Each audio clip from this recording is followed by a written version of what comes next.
오늘도 우리에게 새날 주신 하나님께 감사드립니다. 주악에 맞춰 묵상 기도하심으로 새벽 예배 시작하겠습니다.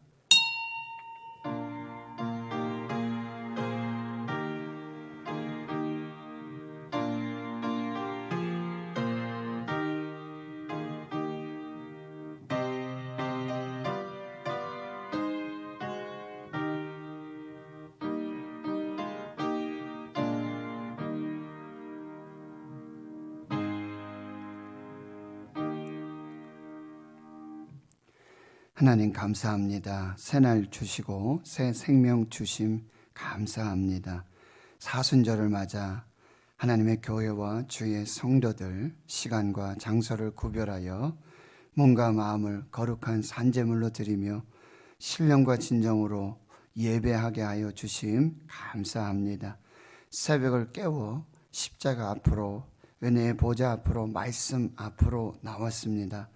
성령으로 기름 부어 주셔서 지혜와 계시의 영을 주시옵시고 또 우리 근심할 때 기도하고 예수 이름으로 기도하고 무엇이든지 기도하고 기도의 불을 끄지 않고 성령의 기름 부으심의 은혜와 역사를 사모하여 믿음으로 기도할 때 이 모든 일을 이루시는 신령한 하나님의 역사를 보는 교회와 주의 성도들이 되게 하여 주시옵소서. 기도할 때 환상을 보게 하시고 꿈을 꾸게 해주시고 주의 말씀 듣게 해주시고 성령의 감동과 역사들이 충만한 만민이 기도하는 집으로 기도를 쉬지 않는 죄를 범치 않는 주의 백성들로 세워지게 해 주시옵소서.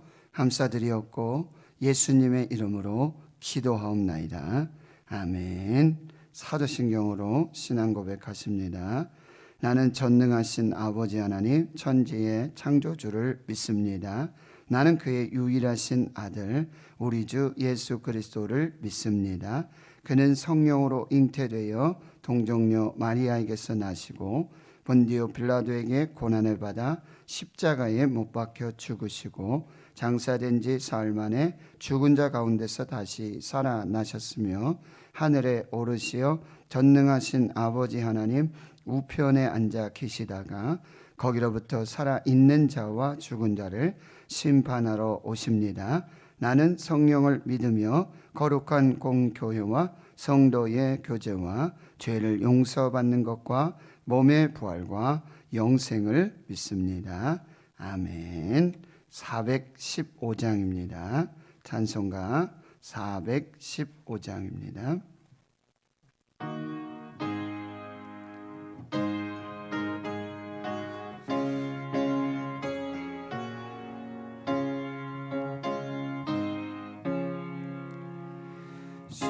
십자가 그늘 아래 나시기 원하네. 저 햇빛이 뜨겁고 또 짐이 무거워 이 광야 같은 세상에 늘 방황할 때에 주 십자가의 그늘에 나 싣고 찾았네. 내 눈을 밝히 떠서 저 십자가 볼 때 날 위해 고난 당하신 주 예수 보인다. 그 형상 볼 때 내 맘에 큰 찔림 받아서 그 사랑 감당 못하여 눈물만 흘리네. 십자가 그늘에서 나 길이 살겠네. 나 사모하는 광채는 주 얼굴뿐이라. 이 세상 나를 버려도 나 나 두려움 없네. 내 한량 없는 영광은 십자가뿐이라.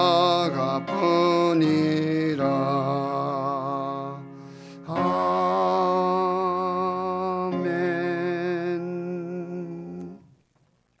하나님의 말씀은 신약성경 마태복음 19장 1절에서 12절까지 말씀입니다. 신약성경 31페이지 마태복음 19장 1절에서 12절까지 말씀, 함께 하나님 말씀 봉독하겠습니다.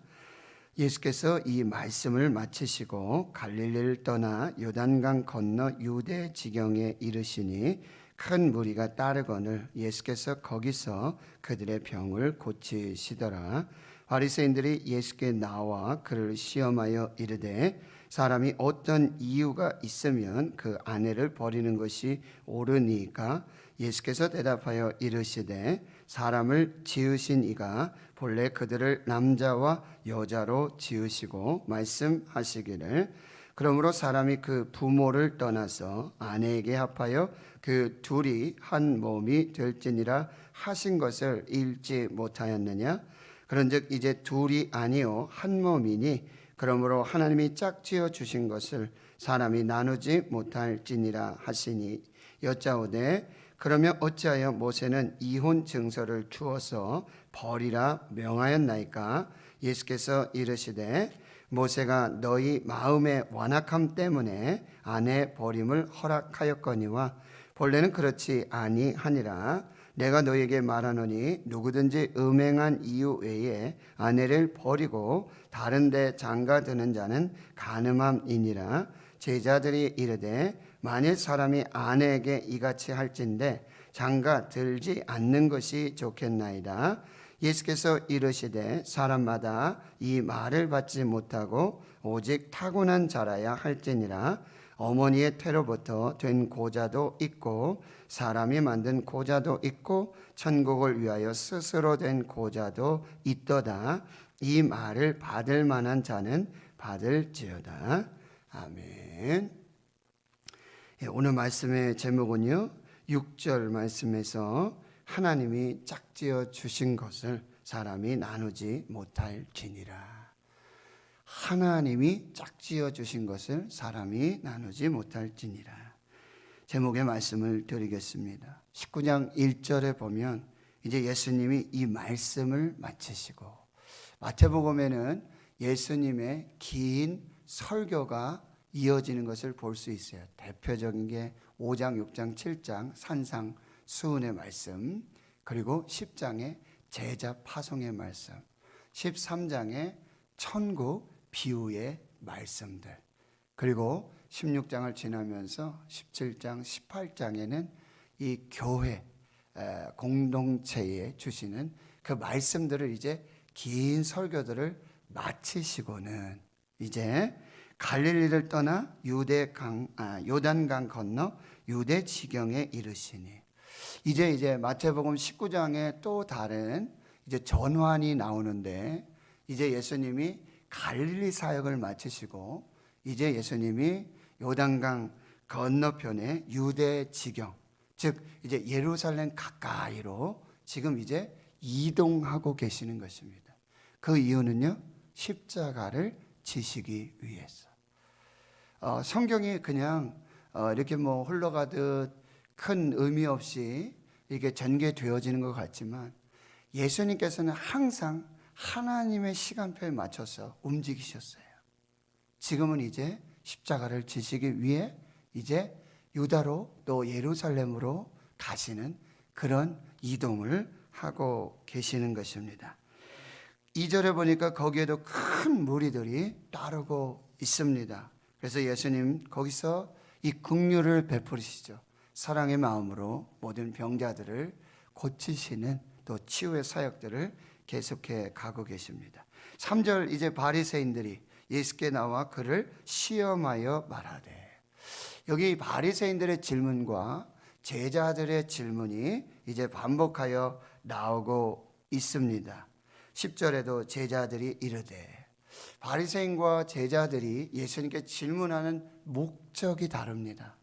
바리새인들은 이제 예수님을 시험하고자 올무에 걸어서 어떻게 하면 이제 예수를 죽일까, 이런 의도로 질문을 하고 있다라고 하는 것입니다. 3절에 이런 질문을 해요. 사람이 어떤 이유가 있으면 그 아내를 버리는 것이 옳으니까, 이혼하는 것이 좋습니까? 맞습니까? 틀립니까? 라고 질문을 하죠. 근데 예수님께서 이 모든 마음의 중심을 다 아시는 것이죠. 그래서 예수님은 이제 말씀으로 그들의 질문에 답을 주시는데요. 사람을 지으신 이가 본래 그들을 남자와 여자로 지으셨다. 창세기 1장 27절의 말씀이에요. 하나님께서 하나님의 형상대로 모양대로 남자와 여자를 지으십니다. 먼저 남자를 지으시고 혼자 독처하시는 것을 좋게 여기지 않으시고 이제 갈빗대를 취해서 아담 잠들게 하시고 그리고는 하와를 만들어 남자와 여자를 창조하시게 되어지는 것이죠. 그리고 5절 말씀에 보면 사람이 부모를 떠나서 아내에게 합하여 그들이 한 몸이 될지니라. 창세기 2장 24절의 말씀입니다. 이제 아담과 하와를 이제 하나님 주관하시는 그 가정으로 그렇게 결혼을 시키시는 그런 장면이 될 수 있습니다. 결혼의 3대 원리를 말해주고 있습니다. 첫째는요, 독립성입니다. 사람이 그 부모를 떠나도록 되어 있습니다. 그러니까 부부가 결혼을 하게 된다라고 하는 것은 어떤 부모님들의 경제적인 또 뭐 영적인, 육적인, 모든 사회적인 이런 관계 속에서 이제 독립된 객체로서 그 가정으로서 독립을 이루게 된다라고 하는 것이고요. 합하여, 아내와 합한다. 이것은 연합입니다. 연합. 그러니까 당신은 내 편, 나는 당신 편. 이와 같이 이제 신령한 연합을 이루는데 이제 더 깊은 합의를 이루는 것이 세 번째, 둘이 한 몸을 이루는 것입니다. 이것은 영적으로 이제 한 몸을 이루는데 육체적인 이 합일 뿐만 아니라 영적인 합일인데 사실은 잘 보세요. 여자는 어디에 있었습니까? 남자 안에 있었어요. 갈빗대로 취하시잖아요. 그리고 여자를 지으시잖아요. 그러니까 어떻게 보면 있잖아요. 집 나간 갈빗대가 다시 남편에게로 돌아오는 것입니다. 그런데 희한하죠? 하나님께서 그렇게 짝지어 주신다는 말씀입니다. 6절을 보십시오. 이제 둘이 아니고 한 몸이 되어지는데, 집 나간 갈빗대가 돌아와서 한 몸을 이루는데 이것을 하나님이 짝지어 주신 것을 사람이 나누지 못할지니라. 결혼의 가장 핵심적인 이 개념은 무엇인가? 하나님이 짝지어 주셨다는 거예요. 가정은 하나님이 이루신 최초의 공동체요, 최초의 교회입니다. 가정의 중심은 나도 아니고 당신도 아니고 남편도 아니고 아내도 아니고 자녀도 아니고 가정의 중심은 하나님이세요. 하나님을 가정의 중심으로, 이 부부관계의 중심으로 모실 때 진정한 하나님이 원하시는 가정이 될 수 있다라고 하는 거예요. 결혼의 주체는 하나님이세요. 뭐 양가 부모님도 있고 뭐 남자가 주도하는 것 같고 여자가 주도하는 것 같고 이렇게 되어지는 것 같죠. 성경은 결혼의 주체는 하나님이세요. 하나님이 짝지어 주시는 거예요. 때가 됐으니까 뭐 이렇게 조건이 되니까 상황이 되니까 그렇게 만나서 결혼한 이런 개념이 아니에요. 이거부터를 버리셔야 됩니다. 결혼의 주체는 하나님이시고 가정의 주인은 하나님이시고 부부관계의 중심도 하나님이시고, 이것이 가장 중요한 성경적 가정의 원리, 결혼의 원리가 되는 거예요. 하나님은요, 가정을 가장 먼저 공동체로 세우셨다는 거예요. 가정은 신적 기관이에요. 사람이 만들어낸 게 아니에요. 부부관계 사람이 하는 게 아니라는 거예요. 아멘이십니까? 이걸 분별하시고 이걸 고백하는 것이 바로 자녀들을 결혼시키는 과정이고 가정을 이루어내는 과정이에요. 우리 가정의 주인은 하나님이시다. 우리 부부관계의 주인은 하나님이시다. 하나님이 짝지어 주셨다. 하나님이 이루어 주셨다. 하나님이 만나게 해주셨다. 이걸 항상 기억하고 이것을 항상 고백하고 이것을 항상 지켜나가는 것. 하나님이 짝지어 주셨는데 사람이 나눈다? 이건 어불성설이에요. 있을 수 없는 일이에요. 이 개념에서 본다면 지금 결혼이 많이 어려워지고 수도 적어지고 오히려 이혼이 늘어나고 이혼을 정말 그냥 쉽게 그냥 만났다가 헤어질 수 있지, 이런 개념으로 가는 것을 이 고백과 이 어떤 신앙 속에서 지켜야지, 그렇지 않으면은 이 가정이 온전해질 수 없다라고 하는 것입니다. 그래서 가정은 또한 뭐예요? 자기를 비우는 거예요. 나 중심을 비우는 거고 상대방을 채우는 것입니다. 부족하고 연약한 것, 짝지어 주신 것, 돕는 배필, 이것을 항상 기억하세요. 혼자 완전하지 못하기 때문에 하나님 창조하신 모든 것이 암수, 남녀, 쌍이 되어서 그렇게 아름다우셨어요. 그런데 하나는 안 좋았어요. 사람이 독처하는 것이 안 좋았어요.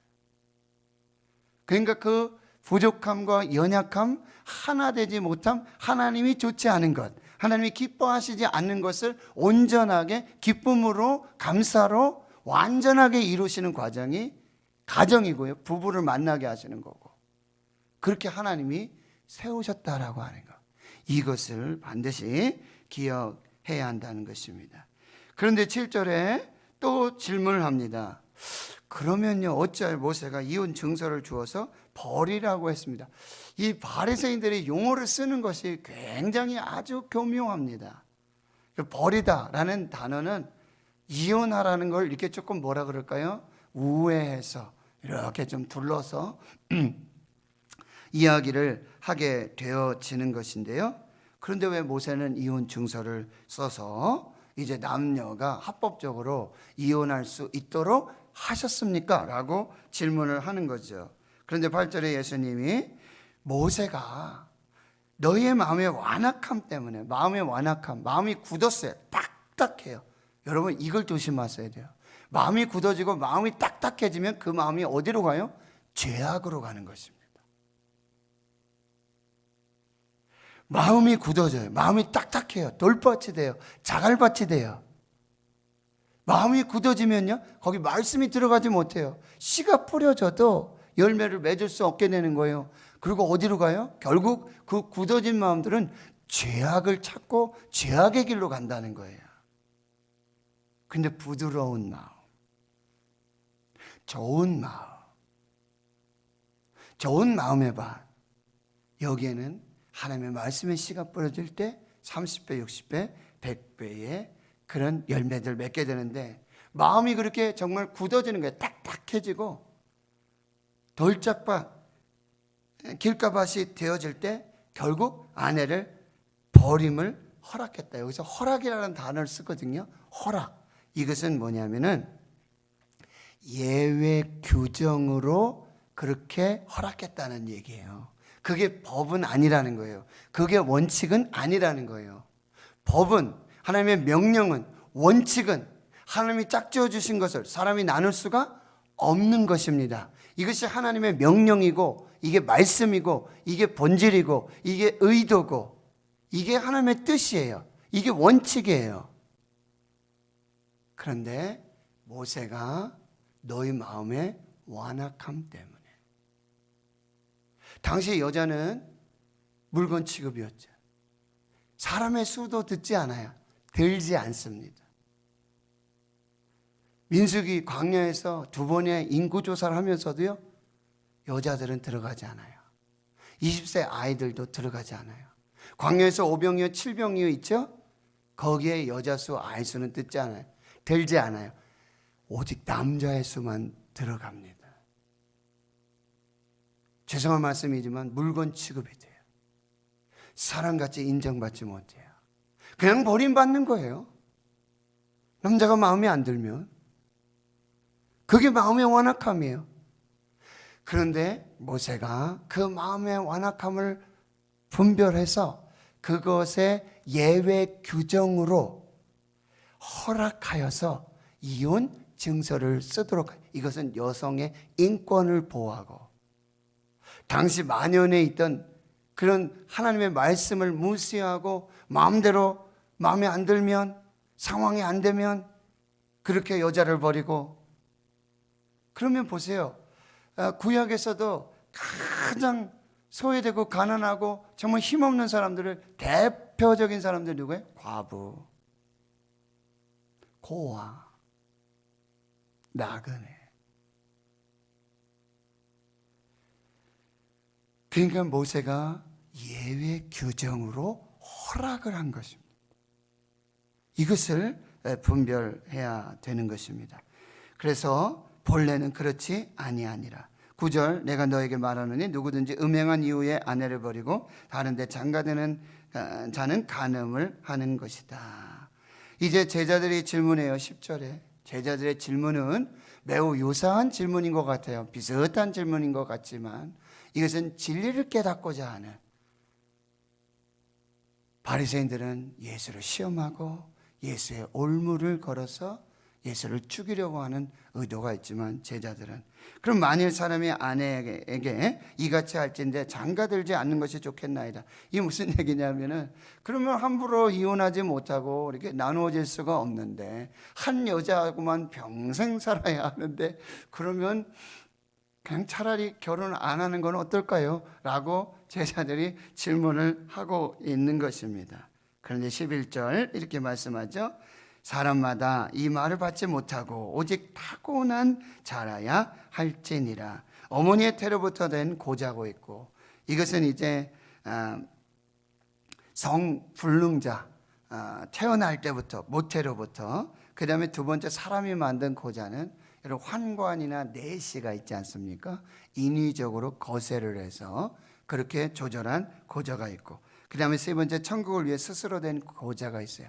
하나님께서 독신의 은사를 주셨습니다. 그 이유 중에 하나는 뭐예요?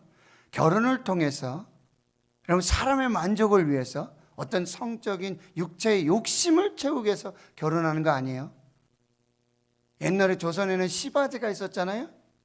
종족을 벗어시키기 위해서 그런 일들, 그것은 진정한 의미가 아니라는 거죠.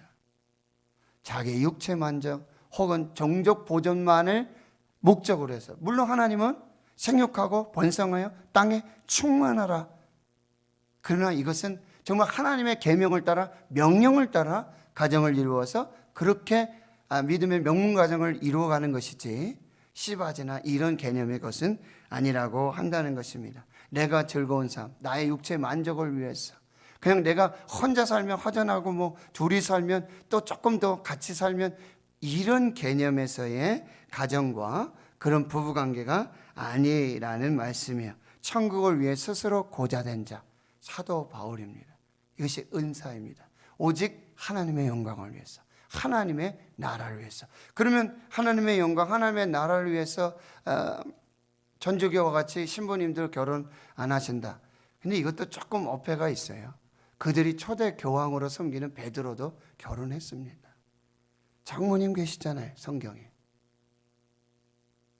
그렇다고 결혼 안 하고 독신만 하는 것이 정말 하나님의 뜻이고 하나님 기쁘시게 하고 하나님께 영광 돌리는, 이것도 아니에요. 하나님께서 하셔야 한다라 말씀을 정리합니다. 하나님 성도 여러분, 우리 가정을 지켜야 돼요. 어떻게 해요? 말씀으로, 성경으로. 우리 가정의 중심은 하나님, 우리 가정의 주인은 하나님. 부부관계 중심에도 하나님이 계시고, 자녀들과의 관계 속에서도 하나님. 하나님이 짝지어 주셨다. 하나님이 이루어 주셨다. 하나님이 우리를 통해 영광 받으시기 원하신다. 하나님을 찬양하고 하나님께 감사하고 하나님을 기쁘시게 하는, 하나님의 나라를 위한, 하나님의 영광을 위한 가정이 되고 부부가 되고 자녀 관계가 되고, 내 만족, 내 육체, 내 자랑, 내 유익을 위한 이기적인 가정이 되어서는 안 되겠다. 말씀으로 돌아가서 말씀 안에서 이 가정이 이루어질 수 있도록 그렇게 하나님 앞에 세워지는 복된 가정이 될 수 있기를 주의 이름으로 축원합니다. 하나님 감사합니다.